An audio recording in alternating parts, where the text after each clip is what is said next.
Hey, Mega Maniacs, you got Mr. MegaManFan coming at you, and it's that time again for the Retro Hunting Adventures. And for the second week in a row, I've got 3 new Super Nintendo games to look at. So we'll get into that after these words from Megaran.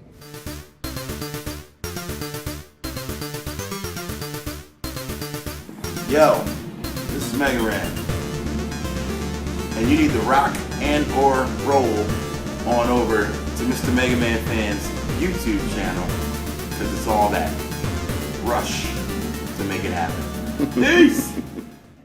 This week we're starting with Radical Psycho Machine Racing, or as it's better known, RPM Racing, a trademark of Interplay, copyright in 1991. What is RPM Racing? Well, if you know the game RC Pro-Am on Nintendo or Game Boy, or if you know Super Off-Road from the arcades, it's that same kind of format where you're controlling a car that goes around a track, and you can see your opponents on the track at the same time, and you can also upgrade your car with different abilities you earn by finishing well in the race. Then you have more money to purchase better tires, better engine, better chassis at the shop. Finish last, and you not only lose the ability to buy upgrades, but game over, man. Game over. Then you have to start all the way over from scratch and build up your car again. So try to finish in third or better, but definitely try to finish in first if you want to get all the cool stuff for your vehicle. Now, there's good news and bad news about RPM racing. The good news is that this is one of the 2 types of racing games that I really enjoy the most. The other would be the extended time racing games, where you simply have to get to the goal before the time runs out, and then you get extra time tacked on, and you have to try to get all the way to the end or get the highest score. The other type would be this type of racing game, where you're competing against either computer-controlled opponents, or if you're using a multi-tap, you're competing against your friends. These are both fun types of racing games as far as I'm concerned, but the bad news is the control scheme on RPM Racing doesn't have that freewheeling fun that Super Off-Road or RC Pro-Am does. It feels very stiff to turn your car either left or right. I suppose that's because they were trying to really animate it in high graphical fidelity on a new 16-bit system, but it just didn't need to be that slow and ponderous. And you can't really get into the race when you're constantly having to make the slightest little adjustments, and you can't fluidly go around corners. I want to like this game, and I'm sure given enough time I will, but my initial feelings were, I'm glad this was under $10 because it's incredibly clunky to control. So I'm going to do the only sensible thing. I'm going to dump the cart now using Copy SNES on the analog, and I will come back to it at a later date when I feel like I can really sit down and master the controls. But again, for a sub $10 game, I think it's fine. I just don't think it's as easy to get into as something like Super Off-Road or RC Pro-Am. It just suffers in comparison. Less powerful systems, perhaps, but more fluid gameplay. It's much easier to control your car. Next up, we have Wordtris. And as the name would imply, this is inspired by the original Tetris, but meets with a crossword puzzle. And you're asking yourself, how does that work? Well, quite simply, my friend, it works by dropping the letters for words down onto a grid, and each time you land a tile on top of an existing letter, it pushes that one down. So you make rows of words and columns of words at the same time. And obviously the goal is to make the longest words possible to score the most points, and to get multiple words at the same time running both horizontally and vertically. Just like you would in an ordinary game of Scrabble, you want to combine words wherever possible to achieve the maximum possible score on the word that you played. Now, the simplest way to get multiple words might be to pluralize them or have a vowel in common between them, but I started out rather poorly here because I don't think there's a word called tips, and I ended up having to play multiple words vertically just to clear out some of these levels and get to the next stage of the game.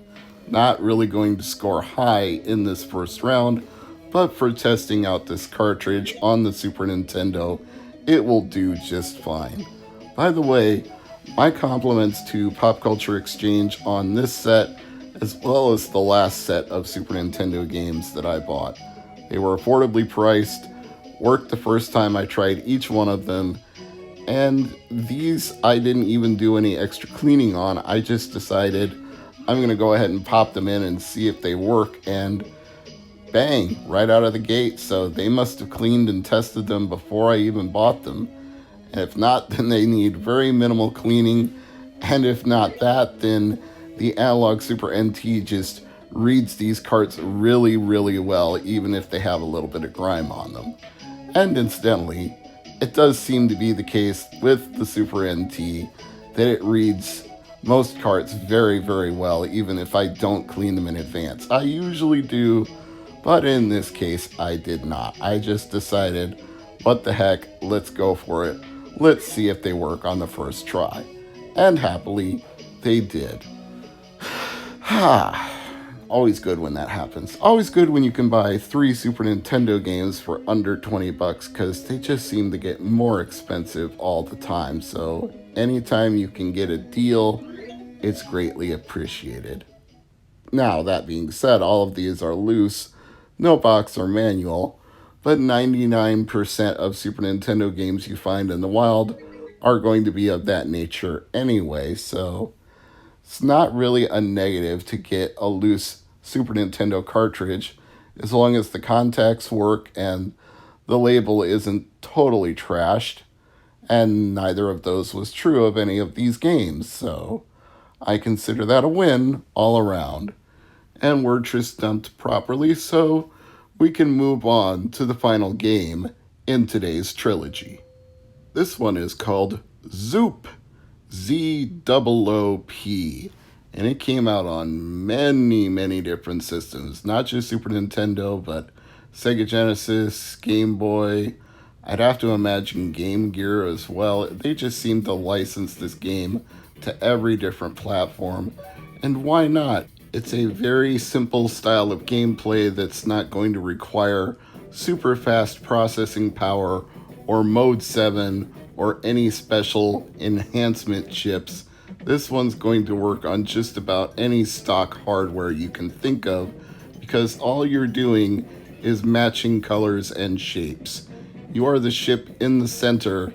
The blocks are coming towards you from every different direction, all 4 sides, and you line up with the one that matches the color or shape and knock it out. And if there's more than one in that row, then you get extra points for knocking out multiples at once. But that is the premise of the game, is that whatever shape or color your ship happens to be, match it up, and when you do match it up, it'll change to something else, and then you match it up with that, and so on and so forth, as they keep relentlessly advancing towards you. But you don't have to play the continual mode. There's also a level-based mode where you'll get to clear each level and advance to the next level if you prefer to do it that way, instead of just facing an endless assortment of things coming at you. Why are they coming at you? Who knows? Why are blocks rising up from under the ground when you're playing Mr. Driller? There's a good explanation for that in those games if you dig into it deep enough, no pun intended. But you don't even have to know, you just have to clear all the blocks. And that's the same way with Zoop. You don't have to know what the reason is, you just have to do it. And I think it's a perfectly effective puzzle game on any of the platforms that I described, except Game Gear. I don't really know if there's a Game Gear one, but geez, if there's a Genesis one and a Game Boy one and a Super Nintendo one, I can't imagine why there isn't a Game Gear one. I feel like it just goes without saying. I'd expect it to be on like TurboGrafx 16 and Sega CD and Philips CDI and 3DO. It just lends itself to being ported to damn near anything. It's like Tetris. You could put this on anything and it would play. I'm sure the angry video game nerd would even say it would run on a Texas Instruments TI-88 calculator. It very well could. I would think it would run on a Game & Watch if you really tried. If you hacked at least a modern version of a Game & Watch, not the old Crystal LED display ones, but like the Mario Game & Watch or the Zelda Game & Watch, you could run Zoop on that. And this one, again, worked first try and dumped first try, so everything in this batch from Pop Culture Exchange was a complete success. So thank you, Tom. Thank you, Candy. Both great gentlemen. Appreciate your store. Appreciate your service. And always appreciate the variety and selection of items that you have available to purchase. Top-notch place. If you're ever in Omaha, Nebraska, just look them up. They're just off 72nd and Pacific. You will not be disappointed by the quality and variety of items they have on offer. Shameless plug, but I'm not sponsored. Hashtag not sponsored. If they wanted to sponsor me, they sure well could, but I don't expect them to. I'm Mr. MegaManFan. This has been the Retro Hunting Adventures, and I thank you for watching. Like, share, subscribe. All of those things help the channel grow, and your comments help more, so please do that as well.